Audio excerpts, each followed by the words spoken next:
Bonjour Sandra Loisy. Bonjour. Alors un mois pour arrêter de fumer, c'est suffisant? Alors, on est parti sur un mois pour l'arrêt du tabac parce qu'il est prouvé qu'après 28 jours d'arrêt de nicotine, ça augmente par 5 les chances d'arrêter définitivement de fumer. Arrêter déjà pendant un mois, pour certains c'est très compliqué. Qu'est-ce que vous mettez en place pour aider ceux qui veulent en terminer avec la cigarette? Alors, l'idée pour ce mois, c'est vraiment de donner un défi collectif aux fumeurs, de leur dire de se mettre ensemble pour arrêter de fumer.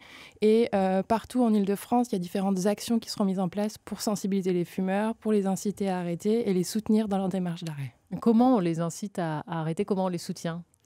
Alors, on a différentes actions avec, bien sûr, des tabacologues. L'idée, c'est de donner accès à des professionnels de santé, leur dire qu'ils peuvent se faire accompagner. On sait que c'est pas facile, mais on veut aussi les valoriser dans leur démarche. On leur donne un défi qui est aussi réalisable dans le sens où on les incite pas à arrêter de fumer définitivement pour le moment. On leur demande déjà de s'engager sur un mois, de se faire aider avec leurs collègues, leurs amis.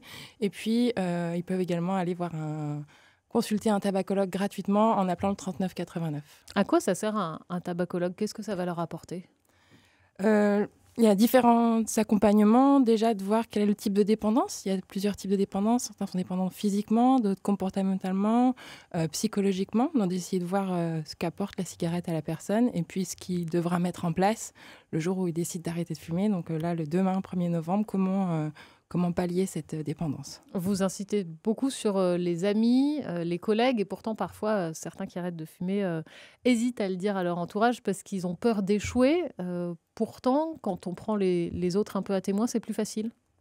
Oui, c'est ça, c'est plus facile. On compte en Île-de-France 2 100 000 fumeurs, dont 63% qui ont envie d'arrêter de fumer. Vous avez tout à fait raison de dire qu'on a vraiment peur d'arrêter de fumer. Donc le but, c'est de renforcer l'estime de soi. Et le fait de se faire aider, de le dire à ses amis, à ses collègues, c'est changer ses habitudes de pause. Par exemple, quand on a l'habitude d'aller au travail, fumer une cigarette à la pause, c'est aussi se faire soutenir par ses collègues et ses amis et renforcer l'estime de soi, c'est-à-dire leur montrer que c'est capable. Et donc, on a besoin un peu du soutien de tous ses proches dans ces moments-là. Est-ce que c'est plus dur quand on est en région parisienne d'arrêter? Je pense aux embouteillages, au stress, aux journées à rallonge.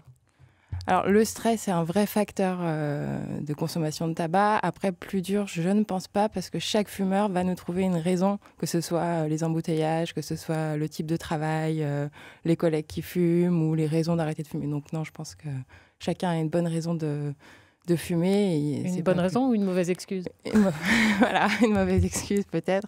Mais chaque fumeur que l'on rencontre, à chaque fois, ils disent non mais moi, dans mon travail, c'est compliqué. Moi, dans ma famille. Je pense que le but, c'est vraiment de dire que chacun est capable d'arrêter de fumer et qu'il faut que nous, on renforce leur capacité à croire qu'ils sont capables d'arrêter de fumer. Il y a une étude qui a été réalisée aux États-Unis qui montre que l'appât du gain, entre guillemets, peut aider. En gros, 10% des participants à qui on avait promis de l'argent s'ils arrêtaient de fumer dans les 6 mois ont réussi, contre 1% pour ceux qui avaient juste un suivi classique. Vous pensez que c'est quelque chose qu'on devrait envisager en France?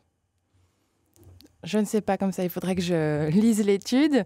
Mais en tout cas, la motivation financière peut être un levier sur lequel il faut s'appuyer. Dans les kits d'aide à l'arrêt du tabac que les fumeurs peuvent commander et recevoir sur Tabac Info Service, on utilise une roue de l'économie qui leur permet d'estimer en fonction du nombre de cigarettes fumées par jour, combien d'argent ils dépensent par mois, par semaine et par année.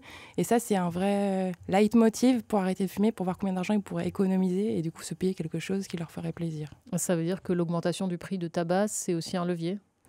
C'est un levier. Si on se rend compte que pour que ça fonctionne bien, l'augmentation du tabac pour l'arrêt du tabac, il faut que ça soit une grosse augmentation d'un coup. Ouais. D'accord, pour que ce soit vraiment significatif. Là, Sandra Loisy, on parle d'arrêter de fumer. Le mieux, ce serait surtout de ne pas commencer. Comment vous abordez les jeunes, les plus jeunes? Alors, ce qui est intéressant, c'est quand on va en milieu scolaire avec les jeunes les plus petits jusqu'au CM2, tous nous disent que le tabac, ça sent pas bon, c'est cher, c'est mauvais pour la santé. Et puis quand on les revoit au collège, on voit une vraie différence. On voit certains qui commencent à nous dire qu'ils l'ont essayé, qu'ils mettent plus les mêmes mots derrière le mot tabac. Donc c'est vraiment important de pouvoir, avec eux, travailler sur la résistance à la pression, parce que là, c'est vraiment l'influence des amis qui va jouer sur les premières consommations.